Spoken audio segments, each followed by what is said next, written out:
Ladies and gentlemen, let's give it up for your fearless leader. You got it, dude. Hey, oh, let's go. All right. And here we go. Hello, welcome to the Here We Go podcast. I'm Bob Quinn. I'm here with Trent Ging, the founder of the podcast, and we've got a special defensive line special focusing on Keeanu Benton here. So, Trent, how you doing, man? Doing good. How are you doing today, Bob? Wonderful. Trent's done a lot of work breaking down Keeanu Benton, and I'm sure we're going to talk about my new favorite defensive player, Y.A. Black, who I posited is already the best Steelers defensive lineman.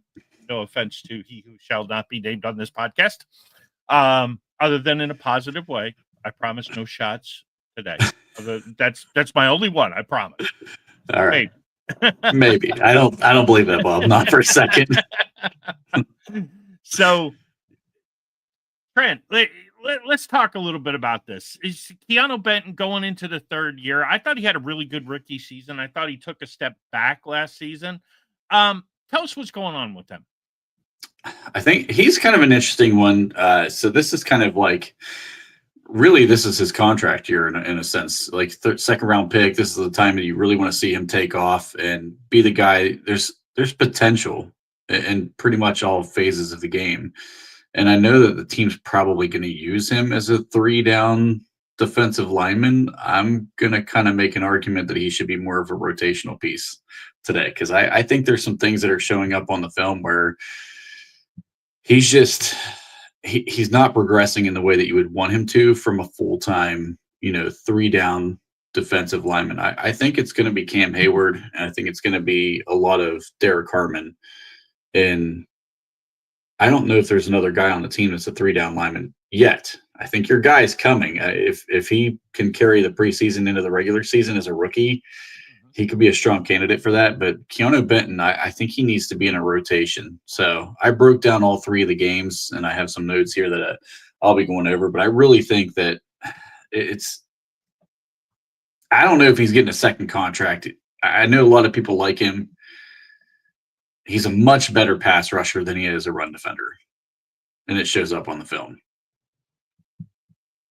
Yeah, it's interesting because I kind of had the same thought. Like when you mentioned it yesterday, I kind of started to go back and look because I was a huge Keeanu Benton fan. And I think this is a guy that, shock of shocks, the Steelers are playing at a position a little bit. I think they've tried to force him to be a nose. I think he all along would have been a much better 3-4 end than the true nose. And I think now that they sort of have that, although I think Black can play either position. I mean, he got pressure from the 7 technique. I mean, yeah. But Benton, I think you're right. I think he becomes, once Harmon is healthy, I think he does become the rotational piece. He's a pretty fucking good rotational piece, in my opinion. Sure. But I do think he's not on the nose. It's got to be Black. Black is, he's a beast. And then from that other, if Harmon's hurt, I kind of want to see Black as the end too. I don't know, especially as much as they play nickel. Yeah, I agree with you. Actually, so Keeanu was an actual nose in college at Wisconsin, and Wisconsin runs a very similar defensive structure to what the Steelers do. And Black actually was in the same position that he's in now. He ran a lot of that 4-eye technique in Iowa. But you think that a guy at his size is just in his strength. I mean, you can see the play strength of Black that is vastly different than Keeanu Benton. When we were going into the offseason, I really wanted to see the Steelers take more of a traditional nose. And I thought that's what they were going to do with Black was in that pick was try to move him to the nose and move Benton more out on the end as the 3-4 end. That's just not the way that they're using him. He's still being utilized the same way he was as a rookie. I do agree. I think he's out of position. Even though he played the nose in college, you can see that his anchor against the run, specifically on double teams, and the way that he gets kind of blown off the ball. It's 2 things. I think the play strength isn't quite where it needs to be in that traditional nose tackle that the Steelers run out of base. Black has that. And Black has a much better anchor. And I think the thing is, Keeanu Benton does not recognize double teams coming at him. And that's part of his problem. is he's starting to try to get upfield, and then he's off base when the second guy hits him. He's completely off balance, and they just blow him completely out of the hole. And it happens time and time again. I saw him fight through one double team. Now, the snaps are limited in preseason. He had 8 snaps in the first game, 14 snaps in the second game, 9 snaps in the third game. So it's not like it's like extensive tape. But there was one double team that he fought through, and there was probably 5 or 6 different double teams that I saw him take on, and the others were just not good. They were bad. So we can go game by game if you want, but they were bad. We will in just a second. I just want to comment. That's the one thing I've noticed about Black too, is his first instinct is to penetrate. Mm-hmm. And I think on the nose, your first instinct needs to be, how many guys can I grab and hold up here? Because I thought that was the one thing Casey Hampton was so great at, was it's not so much that I'm trying to penetrate, it's that I'm trying to grab the center, a guard, and if I can get my hands on somebody else and just bunch up and just screw up the middle. And I think you're dead on with Black. I saw Baldinger really do a deep dive breakdown where he's showing the leg bend. He's like, when a guy is this strong, when a guy is this good with his hands, and you just see it effortlessly with it, just slight bend of the knee where he still has all his power and can come up. We don't see that with Benton. And that's why I think that 3-4 end is more his sweet spot. Let him penetrate between the guard and tackle, because I don't think he's going to see as many double teams there. Yeah, I agree. I think Benton, you can see him. He almost treats every play like a pass play. Yeah. He tries to get upfield quickly, and at times, like even when he recognizes the run early, when he's diagnosing it correctly, he loses that backside contain a lot because he's chasing down the line. And like you mentioned, Casey Hampton wasn't doing those things. Not that Casey Hampton could move that well, but like he really was somebody who just kept his gap integrity and made sure that cutback lane didn't open up. And there was a couple of times where I felt like Keeanu was trying to come down the line too hard. And there was a couple of those. They were in base at the time. It wasn't like they were in, a nickel situation or something like that. They were in base where he really needs to stay home. I mean, you have plenty of other guys that should be running to the ball. And I think that's kind of an issue in the way his play style is. I think that affects both Peyton Wilson and Patrick Queen, because it doesn't let the linebackers run free. You should be eating both of those linemen up and just holding your ground. And sometimes I think Benton's trying to get a little overzealous and trying to get upfield and trying to make a play in situations where he just doesn't need to. He just needs to hold the point of attack, let your linebackers run free, let them make plays. That's why we have 2 fast linebackers, is so they can do those things.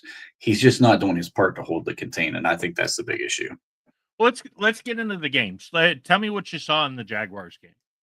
So the Jaguars game, he has 8 snaps, and you brought up Baldinger, and I saw that as well. And he talked about Y.A. Black running that cock nose look, and a lot of people.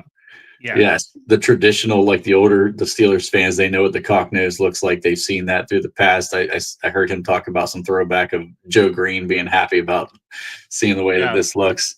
It wasn't just actually Y.A. Black. I saw this formation come out a couple of different times. It wasn't every single play, and it wasn't formationally based. It was just kind of like an adjustment to how the offense was lining up. So we weren't necessarily in base. We weren't necessarily in nickel. It was just kind of however the formation of the offense came out. But I saw Keeanu Benton line up like that. I saw Loudermilk line up like that. I saw Equale line up like that. So it was a number of the Steelers players. So I thought that was kind of a cool little thing just to kind of put out there. So that seems like something that's going to be coming back this year. But the first thing that I charted, I think it was the second or third play of the game, his club swim is still really, really effective. And the Jaguars did play their starting offense, most of the starting offense in that game. Right. But you can really just see it. He is definitely a much better pass rusher than he is a run defender, which is where I kind of come back to. I think he needs to be more of a rotational piece, not necessarily a full-time player. But man, he hits that club swim. And I mean, guys they're moved out of the way instantly. And Trevor Lawrence, he got pressure quick. Lawrence got rid of the ball quickly. You could see some sack potential coming this year based on the way that club swim went. So that was one of the things that I thought was still there. I know we saw a lot of it in the preseason last year. It didn't quite materialize, but he did get a good bit of pressure last year. He just didn't finish sacks. Second thing, again, this is the thing that I charted right away. He just really struggles to identify double teams coming at him. And when he doesn't identify it, he's getting blown off the ball. And I mean, it's not like they're moving him 2 yards. It's 3, 4, 5 yards out of his hole, out of his gap. And it's really opening up a ton of running lane.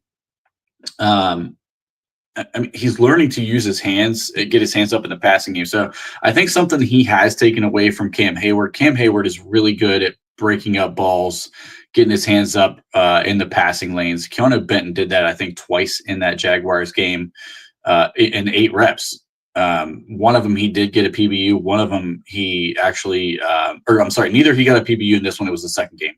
But he affected the throw on both of those occasions, got the quarterback a little bit out of rhythm. So that was something I like to see from somebody. If you can't get home, get the hands up.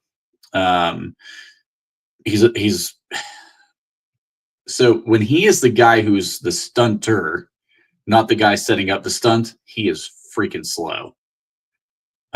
He has some explosiveness to him, but you could see there was 2 different times in that game where Derek Harmon was setting up the stunt for Benton to loop around. And Benton just comes late. He's slow around there. He's not a good guy to have in that situation. It was bad. I didn't like that at all for him. But those were kind of some of the things that I picked up from that Jaguars game. Do you feel like with him being so effective on that club swim, and I'm going to kind of go back to the same point I had before, if he's doing that club swim on the outside shoulder of the guard, because the tackle's got to be focused on TJ and Alex. I mean, he just does. And if they're not, then okay, I'm totally okay with the tackle and guard double teaming Keeanu Benton on pass downs and letting TJ and Alex have free runs at the quarterback, and Herbig especially. Is that another reason why he should be playing more on the end and not on the nose, even though he was drafted as a nose? I think so. His club swim is only one direction, though. He does not go both ways. So he always leads the club swim with the right hand being that punch hand, and then swims over with the left. It's every single time. He never does it the other way around. So I think you would have to have him kind of on that left end situation, not on the right side. And it would really help Alex Highsmith if he's doing that, because if he's on the left end and he's hitting the right guard and blowing that right guard up, then the tackle's going to make a choice if he's going to help or leave Alex Highsmith and leave Alex Highsmith free, or is Benton going to have an opportunity to just win a one-on-one? I agree. I've said since day one, I think this kid's playing out of position. Mm-hmm. I totally agree with you on that. Yeah. So what did we see in game 2? The game 2, he got a little bit more time. This was the game he had 14 snaps. It was the Buccaneers game. So his one-on-one situation on, I think this one was actually the second play of the game as well. He held the point of attack really, really well.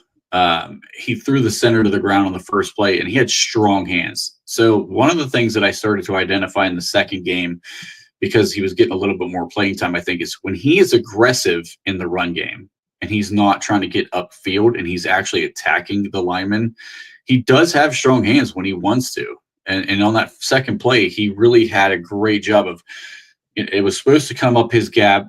He had a great just first attack with the hands. I mean, he got into the center quick and just threw him straight to the ground. There was nothing the center could do at that point.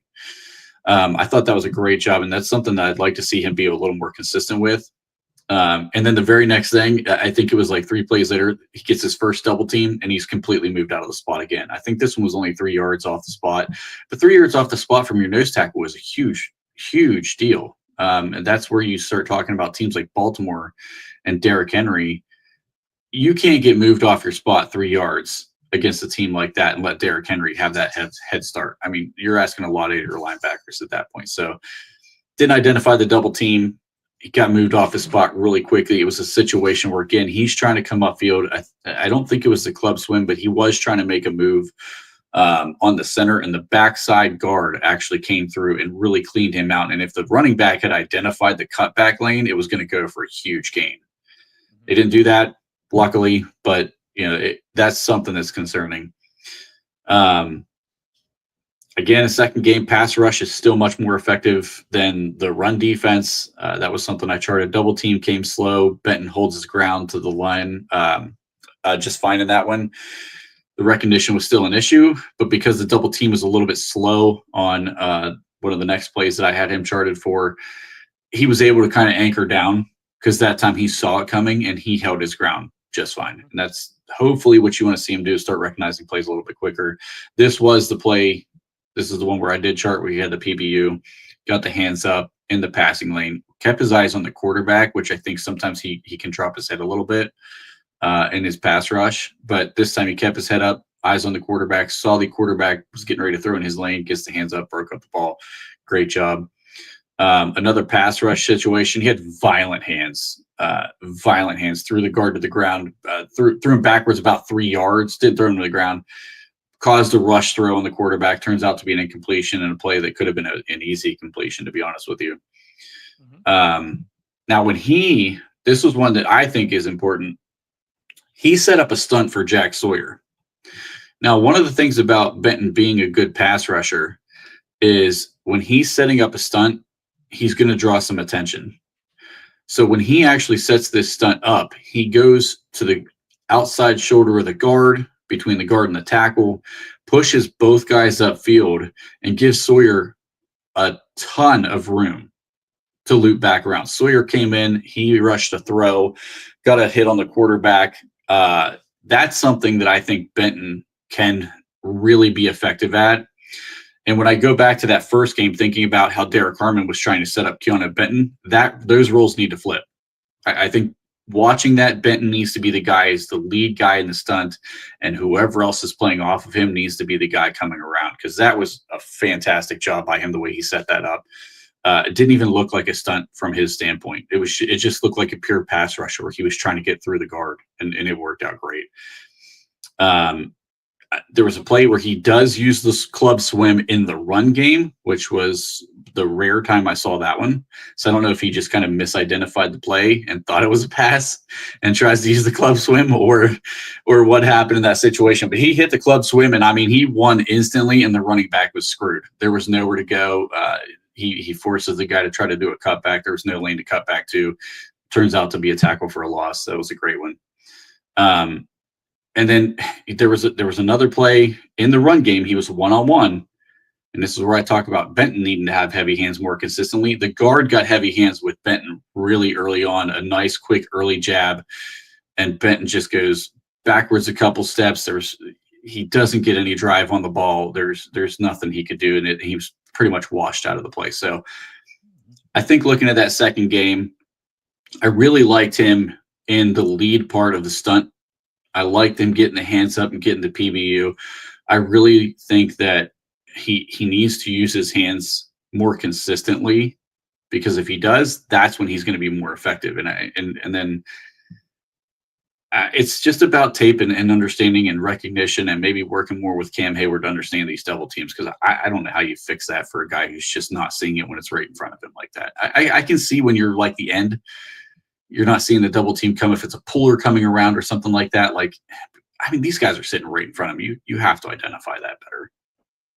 Yeah, I think John from the chat brings up a decent point here. And this is one of the reasons I'm so high on Black versus Benton, is because Benton's had 2 years and he's still having difficulty with this. So at this point, it's time to accept that, hey, let's put the guy in position to do what he does really well, because he's got a high ceiling for what he does really well. But I think we've already seen that the floor is the floor. When you put him in bad positions, like you said, he's going to get washed out.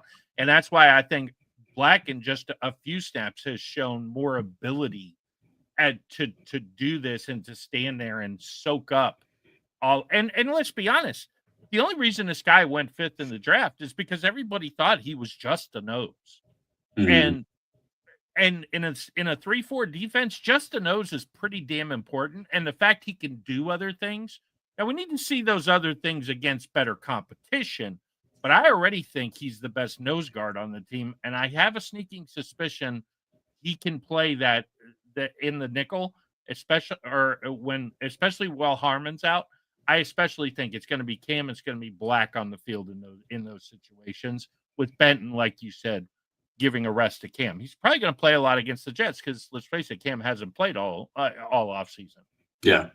Yeah, I think you're going to see a lot of rotation against the Jets, and I agree with you. Black, so a lot of people think Black's only played against the backups. Black he's played plenty against starters so far in the preseason. I mean, they have rotated some of these guys in, and he's been the first rotational guy off.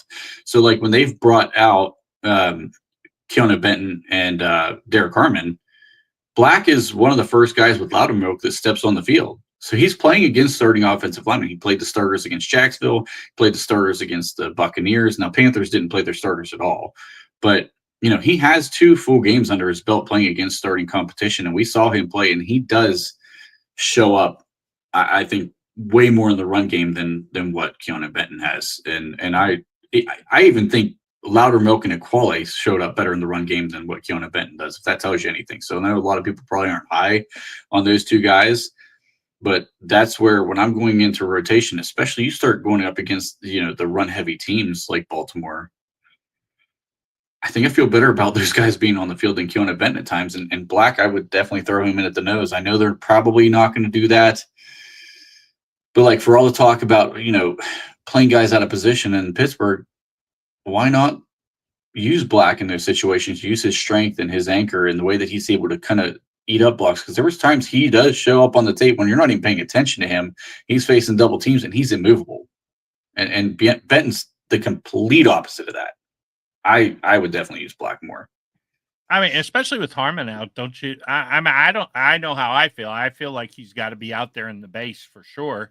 Mm-hmm. And I already would use Benton as the rotational guy, even with just those guys, because they only play 2 down linemen in the nickel set, which they play most of the time. Although I know the concept here seems to be that, and we'll see if it translates to the regular season, but it's kind of a hope, is they can play more base because of Ramsey's flexibility. So if you do come out 3 wide against the base, Ramsey stepping up to play man on man and do like a cover 1 and drop either Thornhill or Elliott as the deep safety, I think you can get away with that more against teams.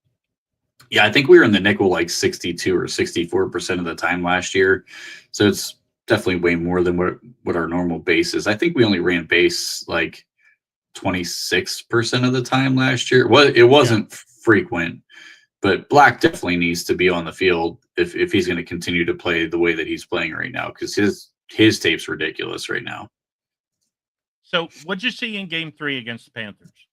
So game 3 is another limited one. He had 9 snaps. The first run play that I noticed, he did a great job of controlling the point of attack, made a nice play on the running back. He couldn't hang on to the tackle, which honestly, like, it was a tough play to make. The way that he fought through the guard, he kind of did the thing where he stood the guard up and just waited to see which hole the running back was going to pick.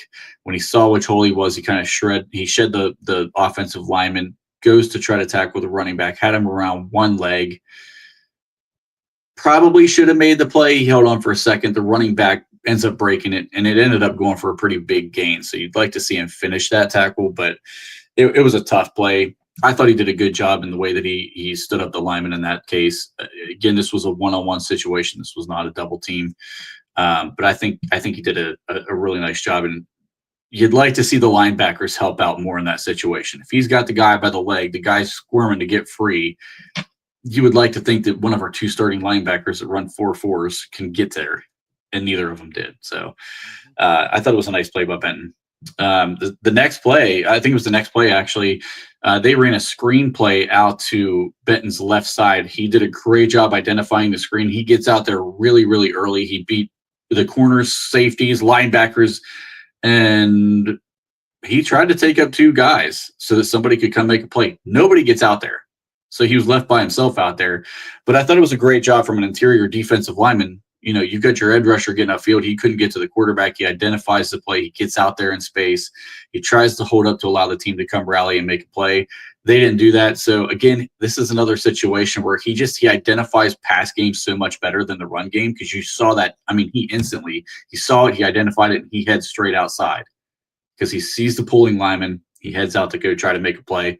Nobody gets out there to help from him. That was disappointing from the back end, but from his standpoint, he did a great job.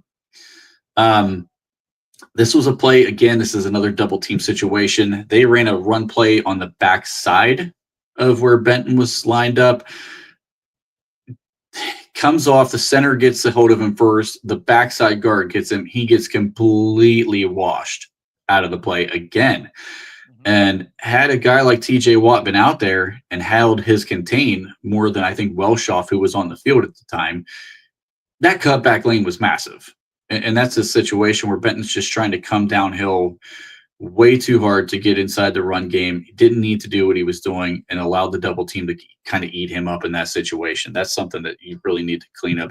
It becomes a repetitive problem. So if it sounds like I'm repeating myself, it's not because I'm trying to. It just keeps showing up.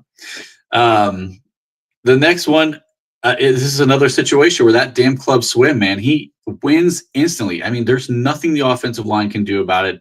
He hammers the dude, swims over top, and he's straight free to the quarterback. Another situation where it's a quick pass, gets it out of his hands quickly. But, I mean, that's pressure coming up the middle on a quarterback. No quarterback wants to see that. So that was a great job. Great win. He did have a situation.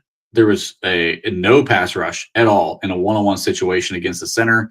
It was a play action fake. So this may have been a situation where he actually did try to read run and try to stay home. Didn't end up making any effect. That actually ended up being, I think that may have been the play that ended up as a touchdown for where Wilson was in coverage.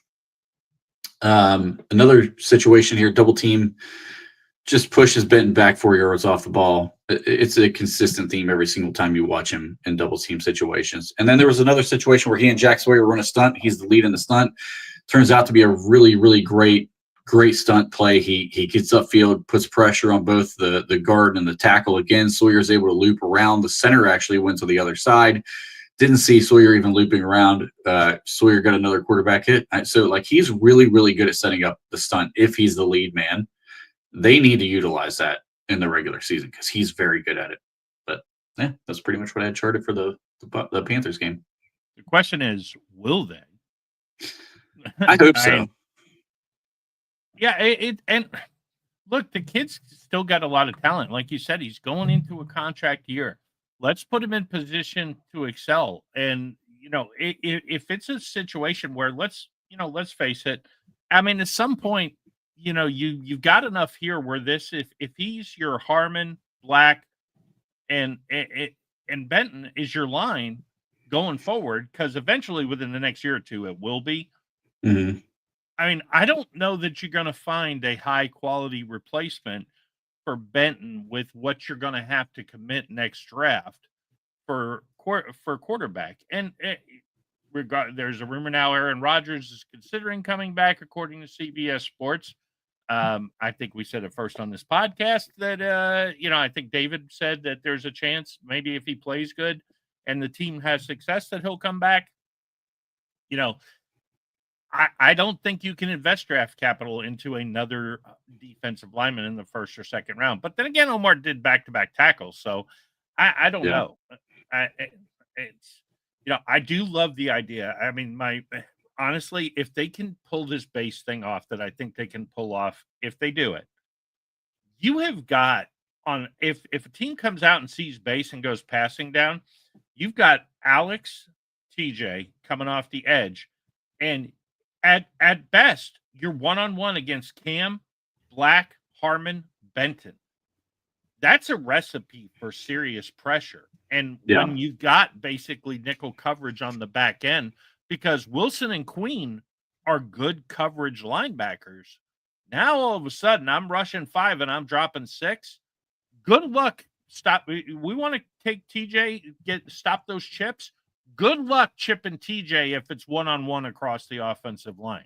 Yeah, especially Wilson. I think Wilson's a better coverage linebacker than Patrick Queen is. I think Queen's gotta develop there. I agree with what you guys have talked about a lot. I think the green dot needs to go to Wilson, and they need to get Patrick Queen back to the will linebacker spot. That's where he's played his best. That's where he can play fast and free. I think they need to make a change. They won't because they paid him, but they should.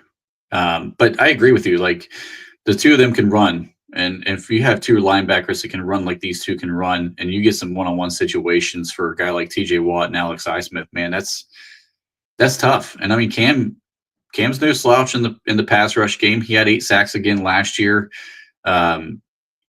Black looks like a guy who's ready to put up 3 or 4 sacks this year if he just keeps going the way he's going. Benton has the potential to get there. He's not realized it. I don't think he's had more than 2 in a season yet, but you can see that the pressure is there. He's just not getting home. Right. And if you put Alex on, let's say he plays the left end, and like you said, with Alex, who's, Alex has had some mixed results, and you've been on this earlier than anybody else, is all of a sudden Alex is one-on-one on every play because, in that hybrid base nickel defense, because you now got Benton in his strong position to swim over that right guard. All of a sudden now, okay, so am I going to slide any protection to Alex's side? And I mean, honestly, if Black is one-on-one with the center, that's going to be ugly because I don't think there's too many NFL centers who could block him one-on-one.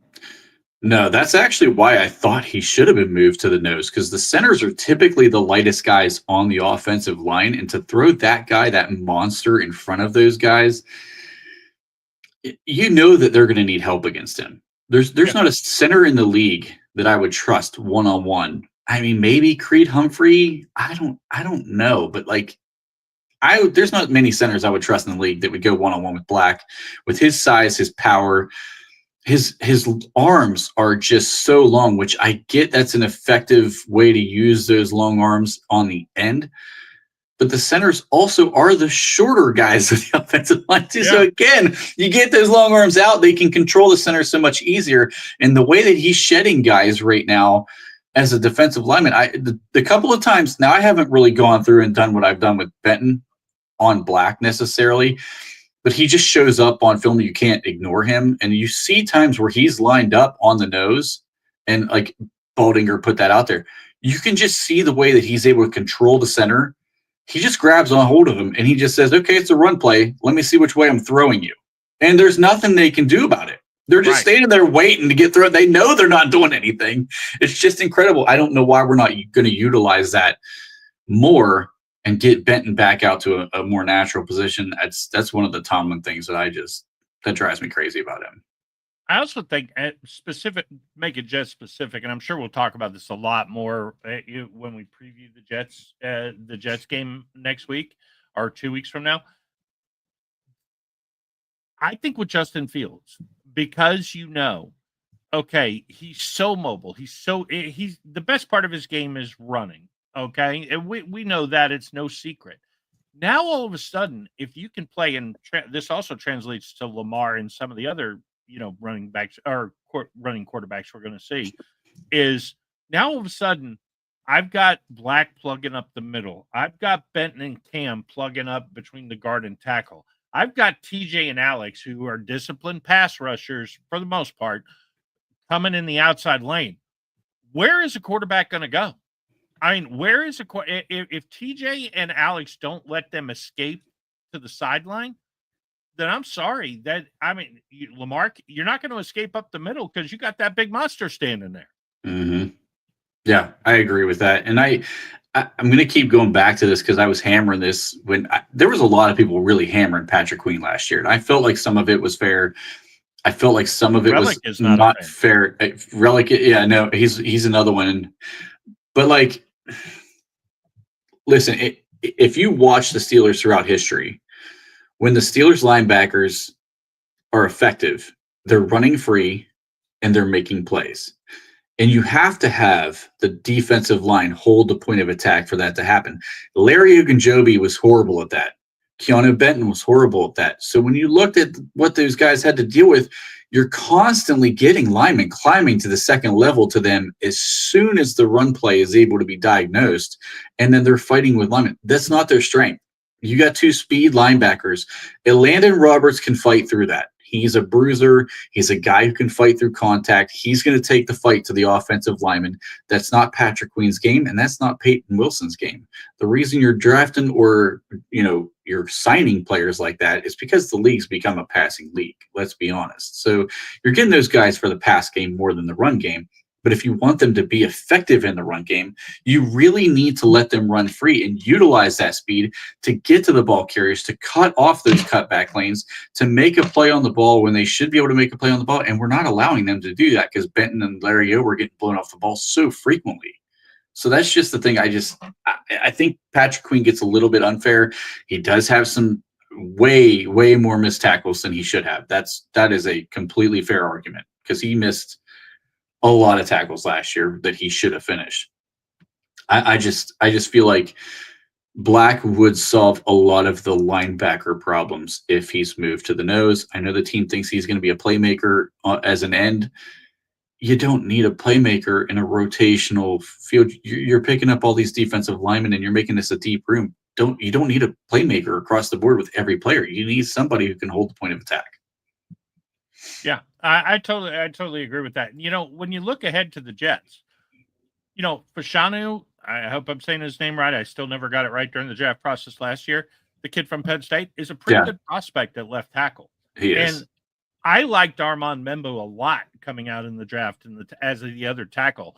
I feel like the spot you're going to get the pressure against the Jets, and this kind of will flush fields wide, which I don't know that you love that, but if I'm getting TJ and Alex in one-on-one battles here and flushing wide, I like our chances there that at least they can hold contain there. But Joe Tippmann, nice player, decent center. He's not Zach Frazier, but he is a professional center. Came out in that draft too. Elijah Vera Tucker, pretty good guard, but John Simpson, So I think you're going to get your pressure up the middle. So I think this could be a huge game for Cam. I think this could be a huge game for Black. And I think Benton could have a game because I don't think we're going to see Harmon in game one. Jerry Dulac is now saying maybe one game. I don't know. That MCL sprain. Yeah, you're right. It could be a week. It could be 6. Could be. Yeah. Yeah, I wouldn't count on it. And I wouldn't rush him back either. You built this deep defensive line room. Trust it. So, don't rush a rookie back just because he was a first-round pick. You want him to be healthy when he's playing, and you want him to last the rest of the season. So, but I agree with you. I think that up the middle is the way to go. And if they're smart, bring Wilson, bring Patrick Queen. Queen's one of the best blitzing linebackers in football. Which he never blitzed last year. No. Bring him. If you're going to trust these guys, you paid TJ now, you've paid Alex, trust your defensive line a little bit. Start bringing some pressure from the linebackers. And Justin Fields, we've seen this firsthand. When he gets pressure, he does panic. And that's where you're going to create turnovers. Yeah. And you look at it the next week, they're going against another good run team in the Seahawks.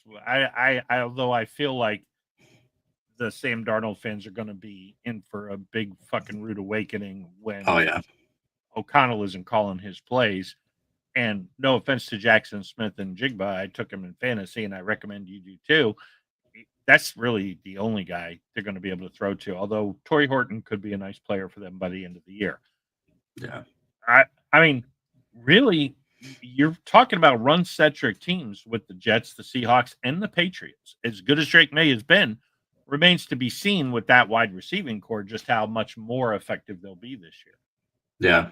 And their offensive line's not great either, which is why they invested the third pick in Will Campbell this year to try to protect Drake May a little bit because May was running for his life a lot last year. I love Drake May, man. I loved him coming out in the draft. I thought he was the best prospect of that group. Jaden Daniels has shocked me. I didn't think he would translate as well as he has so far, but yeah, I think you're right. This can be 3 running teams where we're going to be. It's a lot of pound the football situations. Yeah, and that's what's so exciting about the quarterback class this coming year is, it's still amazing to me. South Carolina did not make I would have liked to seen Sellers against playoff competition. I think they will get that chance this year, because I think his receivers are actually better this year than they were last year. I don't know that the defense, I mean, my God, how could it be as good with all the guys that they put in the NFL? But if it is, I'd like to see Sellers against NFL competition. I mean, personally, Dave talks about, well, if on our podcast, well, if Drew Aller has a great year, then he'll be the number one pick. Let's fucking hope so. Because give me Sellers dropping down. Give me the tools guy who can show a little moxie. Yeah. And, you know, I've heard some Anthony Richardson comparisons, which pissed me off to no end. I disagree. Richardson in his wet dreams never completed 65% of his passes, which is what Sellers did last year. Mm-hmm. Sellers as a quarterback is further ahead than Lamar Jackson was coming out. And Lamar Jackson was way further ahead than Anthony Richardson ever was. And Richardson only played 1 year for a bad team. Florida was not a good team. They didn't put out any good quarterbacks. None of them even went to the NFL that played ahead of him. Mm-hmm. So, like, if Anthony Richardson was this great prospect, and I always made this argument at the time, like, if he was this great prospect, why the hell didn't he play except 1 year? And he still was horrible. Like, great, he has all the tools. Fantastic. But if you can't hit the broadside of a fucking barn, you're not an NFL quarterback. You know, if you can't complete 50% of your passes in college, you're not an NFL quarterback. But Sellers he's got that big play mentality, and he's still completing 65% of his passes. I think that's upside that you can bet on a little bit more than what just having the tools like the Joe Miltons of the world had, and you know, Anthony Richardson's of the world have. You can see those guys coming a mile away. They're always going to be a bust. But this kid looks a little bit more legit. Yeah, I totally agree. So, anything else before we get out of here, Trent? I think that's all I had. That was my whole Keeanu Benton tape. I'll say this. I think he's going to be fine. I hope that they help him identify double teams more, because that's really the biggest weakness in his game. I want to see more consistency with him attacking with his hands in the run game. As a pass rusher, though, man, he needs to be on the field. He's a damn good pass rusher. So I want to see him on the field in pass rush situations. I think he'll be fine. I'm just a little bit concerned against teams like Baltimore. And if I'm an offensive coordinator, man, I'm running a double team at this kid every chance I can to get the run game going. So that's my wrap up on Keeanu Benton. Awesome. So we'll be back tomorrow at 7:45 live. We'll be breaking down, you know, what we think will be closer to what the final roster looks like. We've already given our roster predictions. I'm sure some interesting news will come up. We'll probably talk a lot more about Aaron Rodgers and the potential to come back. But otherwise, you guys in chat have been great as usual. Please drop a like, hit subscribe.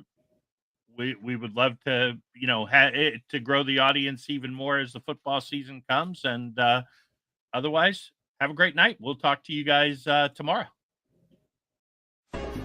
Just smile and wave, boys. Smile and wave.